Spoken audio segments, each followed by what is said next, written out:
Well, Maria, you again today? Well, Maria? An old cleaning lady looked into the office.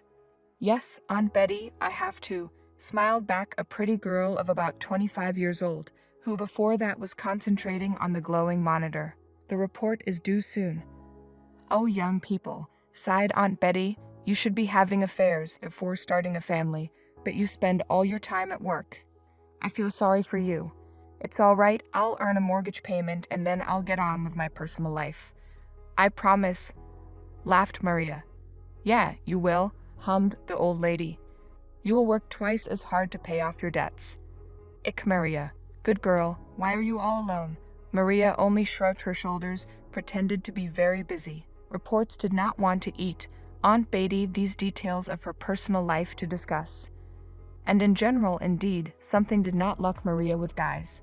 All her friends are already married, someone even had a baby, and she is still alone. She had a couple of novels, but unsuccessful, some guys calculating fell. Will realize that Maria has behind the soul of a penny and hide behind the horizon. And sad. With her mother, Maria lives in the suburbs. To work on the train gets to the train. The girl has set herself the goal of buying an apartment in the city.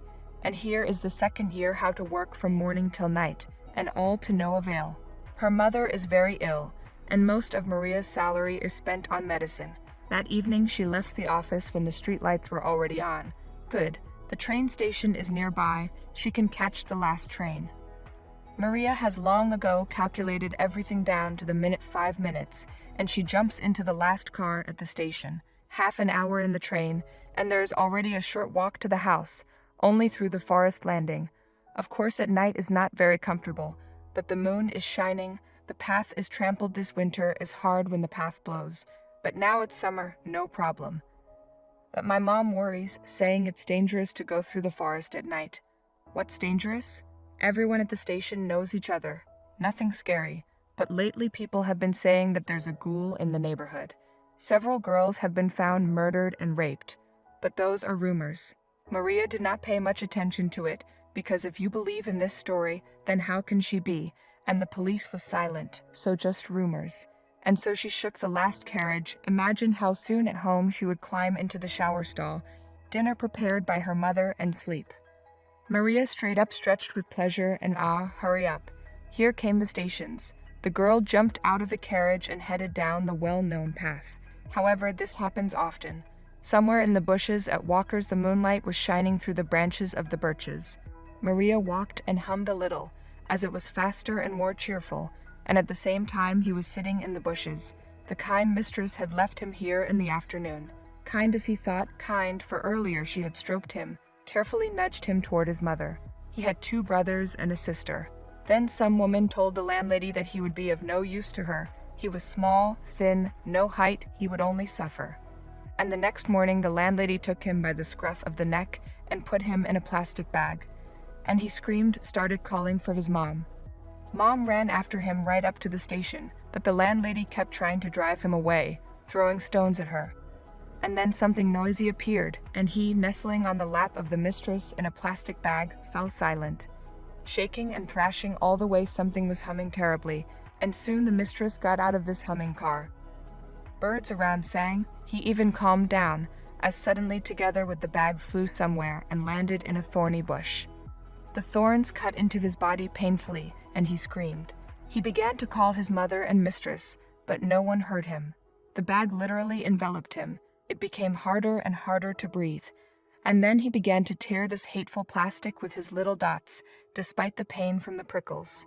After about an hour, he managed to free himself from the deadly danger. He literally fell down under a bush somewhere below, under a bush, and breathed in a full chest of air. The master curled up and fell asleep under a briar bush. It was a little ginger kitten from birth. He was just a couple of months old. The kitten woke up from the cold and the call of some bird. It was cold and scared and very hungry. The kitten started calling for his mom and his brothers and sister. He could not understand where he was and why he was all this. Wanted to go, but did not know where. Made a few steps and freeze. Pitiful meow came out of his hoarse little throat. Oh my God, the kitten is screaming. Maria gasped. She was just approaching the thicket where the baby was sitting. Where are you hiding here? The girl crouched down and pulled apart a young birch tree. Something was visible a meter away from her. "Listen, my friend, I can't get to you," Maria said affectionately. "Come to me." But ideas. And she beckoned the kitten. Then she remembered that in her backpack she had left a sandwich from lunch before the table and handed it to the kitten. That one did not know the taste of sausage yet. Before that he ate only his mother's milk, until a few times the mistress poked him with her muzzle. In general, a cup for cats, where there was some other milk, unpalatable, but this piece smelled so delicious. "Baby, one step, one more step." The next second the girl's clinging hands grabbed him. "How small and thin you are." Maria was horrified. "And how did you end up here?" Kitten did not understand what this nice girl was saying, but he liked the intonation of her voice. He suddenly pressed himself against her hand and fell silent. He put all his strength into this rumbling. He wanted to please her so much that she would not leave him alone in the forest. And then there was that flavorful morsel. Maria understood everything. "What a sly one you are," she laughed. "Take it and taste it, just a little. You are still very small." The kitten only licked the tidbit. He was so tired during the day that he didn't even have the strength to eat that crumb of sausage. As long as they didn't leave him here. "One. Do, my friend, what to do with you?" Maria raised her eyebrows and decided what to do. At home, her mother had 3 cats and 2 cats, and here is a present. But she couldn't abandon the defenseless animal. Leaving it here would condemn it to certain death. The same words might get it slaughtered, or the stray dogs would tear it up. No, Maria couldn't pass it by. "How cute you are," she said, looking at the kitten in the moonlight. "I don't understand, is it Ginger or what?" "Well, we don't have a Ginger. Let's go to our big cat family." And Maria put the kitten in the backpack next to the thermos, slightly covering the top so that the air comes in, threw the strap over her neck, and holding the backpack in front of her, walked home. Yeah, it's gonna be a tough conversation with Mom. Nash had already come up with reasons to keep Carrot Top, decided that if not convinced, be sure to shelter from this child good hands. Kitten Carrot Top was happy. After all his trials, he suddenly felt that life is not so bad. Before leaving the forest landing remained 20 meters, when Maria suddenly felt someone's gaze, shivering even from fear. It was the first time it happened to her. But who could be here nevertheless? Maria added a step, and when she heard that someone was running after her, she looked back and saw a man jump out of the bushes. Maria darted out of the bushes, not making any headway. Behind her, she heard the heavy breathing of the stranger. The next second, a branch cracked treacherously under her foot, and Maria was caught by it. She fell, and immediately a man loomed over her. "What a hurry chain," he wheezed. "Let's have fun," and he tore off her clothes. Pushing with her whole body, Maria vainly pulled out, tried to scream, but her throat was constricted by the strap of the backpack flying towards her, so the girl only made faint sounds, but the kitten sitting in the backpack screamed in fear and tried to jump out of its recent cozy shelter. "They're getting acquainted." Boy laughed, pressed the girl's hands, and struck her several times in the face. At some point, Maria suddenly found a stone nearby, clutched it tightly in her hand, and then, catching herself, struck her rapist with it.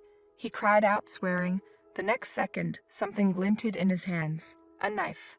"You," he hissed, and God. Maria was burned by a sharp pain, but the girl from the last strength once again struck the criminal. He swayed and collapsed beside him, and Maria, without wasting a second, tore through the woods. Somewhere on the side was dangling backpack with weapons. From fear kitten, but the girl did not pay any attention to it. She only tried to run faster to the village. Here already the lanterns showed, the first houses loomed. Maria turned around. No, there was no bandit in sight. She sighed with relief and only now felt how much his right side hurt. Put a hand on it. Something warm and sticky remained on her palm. It was blood. Homemade. Finally realized she was hurt. Strength suddenly began to rush in and leave. In her eyes more and more. Night was falling. The light of the street lamps only occasionally exploded in consciousness with bright flashes. And pain, terrible pain. Maria didn't remember how she got to the first gate, opened it with difficulty, and fell right on the path leading to the porch. She could no longer see or hear, and the kitten, who was still hanging in her backpack, screaming, suddenly became quiet. Then he seemed to realize that a lot depended on him now. With its thin paws with sharp claws, it began to rub the braid that tied the backpack's trim.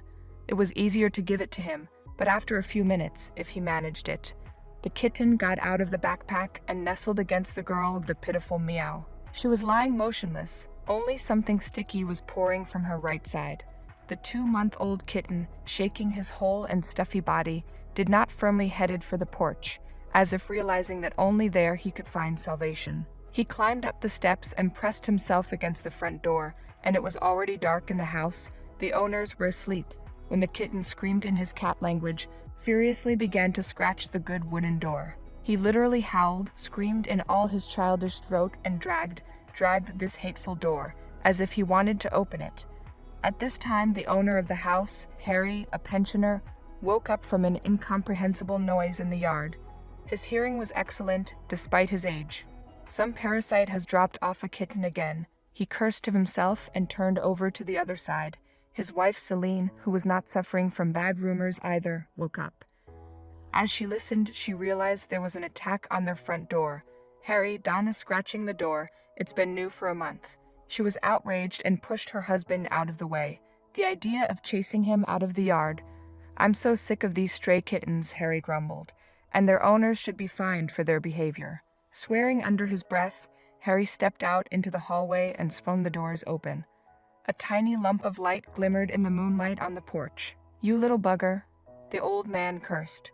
"Why are you yelling? You came here, so sit quietly." He was about to grab the kitten, but it twisted and ran down the porch, somewhere along the path. It was only then that Harry saw that someone was lying on the path, and the kitten was running around and mewing pitifully. Harry, shuffling in an old man's way, approached. "Jesus, Medjit, are you?" He recognized the girl as living 3 houses away from him. "What are you doing here?" At first he thought that the girl was drunk, and even condemned her to himself, but the girl moaned. The old man suspected something wrong, took a closer look, realized that the trouble with Mary. Clothes torn and wounded but alive. Harry rushed into the house to the telephone. 20 minutes later it was soon, and all the while an elderly couple sat in the yard next to Maria and sheltered her. The kitten nestled close by. He sat outside Maria and cautiously and sniffed as if kissing her. "You didn't just make a fuss with your tail," Harry said. "He was saving Mastra." "Smart animals," Selena agreed. "It doesn't look like a tiny, skinny little thing." Maria must have picked him up. She and her mother are cat ladies. Not to her mother, Maria said to Selena, "Dear, now the ambulance will come." Leslie, as if sensing trouble, could not sleep, worried that the daughter is not, phones and silent. And when she saw the lights of the ambulance in the window, jumped out onto the street, and there she learned everything. Ivan was already coming to her. "Maria," with fear she asked. "Yes, in the yard, found wounded. The doctor from the ambulance said that in time a little more and would have bled. They took her to the district hospital." "Oh my God, what happened?" Leslie cried. "Thank you, Uncle Harry. You can't thank me for this. I'm swollen from his chubby kitten." Harry told all the wrong things. Not only did she oohed and awed, but Harry and his wife took that kitten in. They didn't like goths, but it's embarrassing. You're an animal, you saved a man. The next day Maria came out of surgery. Her life was in no danger. When the doctors cleared her, her mother came to see her. Long silently stroked her daughter's hands and cried, saying that she would not let her go to any other city. Maria only smiled weakly. "It's easy to say, but to live, how to go on, what to buy medicine, okay, it's all later." How she ended up in the hospital, the car remembered. Mom told her everything. "And where is my savior Slaby now?" she asked her mother. "Yes, Ivan Sergeyich took him away," answered Mom. "No, he must come to us," Maria said firmly. "Daughter, where are we going to go? People in the village are already turning their heads. They say that we've gone crazy with these cats," said her mother. "You realize that we met him in that forest, not by chance," whispered Maria. "I picked him up, and he saved me." It turns out that here Mom did not have. After the police came to Maria for a long time, clarified the circumstances of the attack, asked to describe the perpetrator. Maria poorly visualized the attacker. The only thing she remembered was a wide scar on his left cheek. "I also hit him a couple times with a rock," she recalled. "He's probably got bumps on his head and even a concussion." Brave in you, girl. The investigator looked carefully at Maria. And also lucky. In all likelihood, you were attacked by the very serial maniac we've been hunting for 6 months. You are the only survivors, hence the maniac. It's not a rumor? Maria asked. And why was nothing about him anywhere in the media? At least we did not allow, so as not to raise panic. But now I think we'll find him. Scar, you say. There's a lead.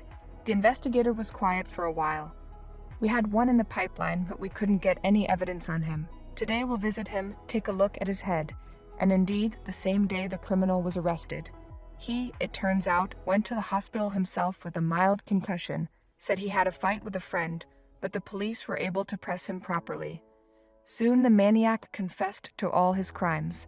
Maria says there were 6 on his list, thank God, the last one. After it became known that they gave that rapist a life sentence. A month later, the girl came out of the hospital and the first thing went to Harry for his savior, a ginger kitten. She didn't take him, the old man said. Literally a day after you were taken to the hospital, and she didn't tell me anything. Maria smiled at him. So it was, she hadn't spent the whole month carefully caring for her new pet, and all the other tales accepted it easily. The first thing when Maria sat down in a chair at home, Kara climbed into her lap and purred loudly, acknowledging his mistress. My mom? Maria remembered. And what did you call him? Yes, no way. Just Carrot? Shrugged her shoulders Leslie. I decided that you only give him a nickname. He saved me from trouble, took me away. Let it be a talisman.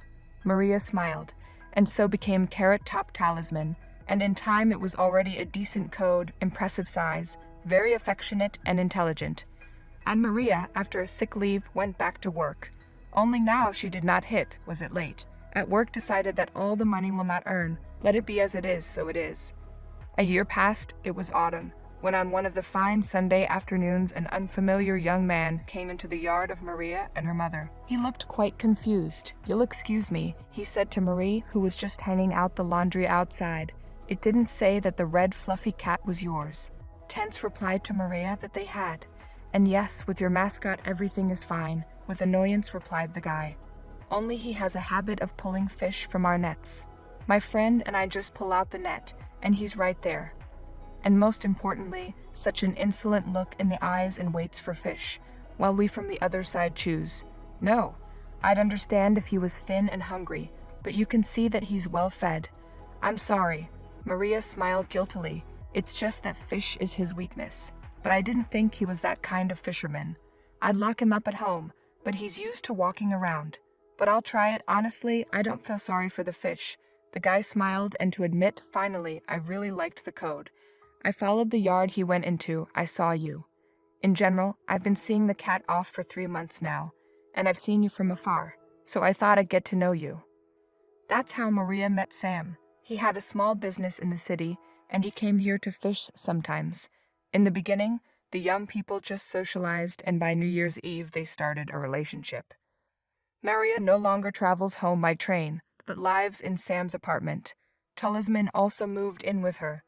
At the beginning, he was very stressed by the city apartment. There is no space, but now he has accepted it. The main thing is that the mistress is near and she is happy. On weekends, Sam married Talisman goes to Leslie. She is happy that her daughter finally has everything in life is going well. The only worry is that Sam, why are you pulling a wedding? And Maria quietly. Leslie once could not stand it and asked her daughter, but what's up with the wedding? Maybe Sam only had and the girls are tormented. Mom, do not worry. Soon there will be a wedding. Maria winked at Leslie. Done, finally, no proposal yet. Then somehow that decided it. Look, the daughter will not give up, laughed Maria. Leslie never understood Maria. Somehow lightly she treated the matter. And Maria did not say that already a month on from Talisman climbed into the closet on the top shelf, a long time digging there. Maria tried to get him out and couldn't, the redhead was stubborn. And then he dropped a box with his paws. And there are rings and engraving on them. Maria and Sam realized the girl that the beloved seriously preparing for a fancy wedding earns. Saw in his laptop several sites on wedding themes. He's making money for the rings. Maria's not rushing him. The main thing is that they're together and she's not talking